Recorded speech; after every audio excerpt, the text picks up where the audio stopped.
আজকে কলম চামাকা করতে গিয়ে ঈশানের আঙুলটা এইভাবে কেটে যাবে আমি কখনোই ভাবিনি। সকালবেলা নবাবের ব্যাটার মতো এক থালা আম নিয়ে খাচ্ছিলাম, হঠাৎ করে কোথায় থেকে ঈশান এসে বলল, কি বলিস? কোথায় আছে কলম চা? দেখো যা কথা তাই কাজ। তারপর আবার কি বেরিয়ে পড়লাম কলম চামাকা করার জন্য। তার আগে যাবার পথে একটা জামরুল গাছ দেখতে পেলাম, আর এটা কিন্তু 8-10টা জামরুল গাছের মতো সাধারণ জামরুল গাছ না, কেননা এই গাছের জামরুলগুলোর কালার হলো হালকা লালচে টাইপের, আর খেতে তো খুবই মিষ্টি। এরপর জামরুলগুলো খেতে খেতে চলে আসলাম ছোট কাকাদের বাড়ির এখানে, আর এখানেই ছিল ওই কলমচা গাছটি। যাই হোক, তারপর বেশিটা টাইম লস করে কলমচা গাছে হামলা করে দিলাম। আর সত্যি বলতে এই কলমচা গাছে তো গোলাপ গাছের থেকেও বেশি কাটা, তার জন্য খুবই অসুবিধা হচ্ছিল কলমচাগুলো পাড়তে। দেখো বলতে না বলতেই কলমচা গাছ তার ভালোবাসা দেখিয়ে দিল। ঈশানকে এমন চুম্বন করলো তার নিচে থেকে রস বেরোনোর জায়গায় তার আঙুল থেকে রস বেরোনো শুরু হয়ে গেল।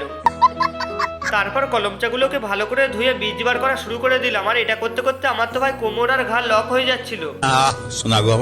যদি একটা বউ থাকতো তাহলে আর এত কষ্ট করতে হতো না। এরপর কলমচাগুলোকে ভালো করে ধুয়ে নুন মশলা দিয়ে ভালো করে মাখিয়ে নিলাম। চলো এবার এটা টেস্ট করা যাক। আর এটা গালে দিতেই ভাই বুঝতে পারলাম ভাই আমার হাতে সেই জাদু আছে।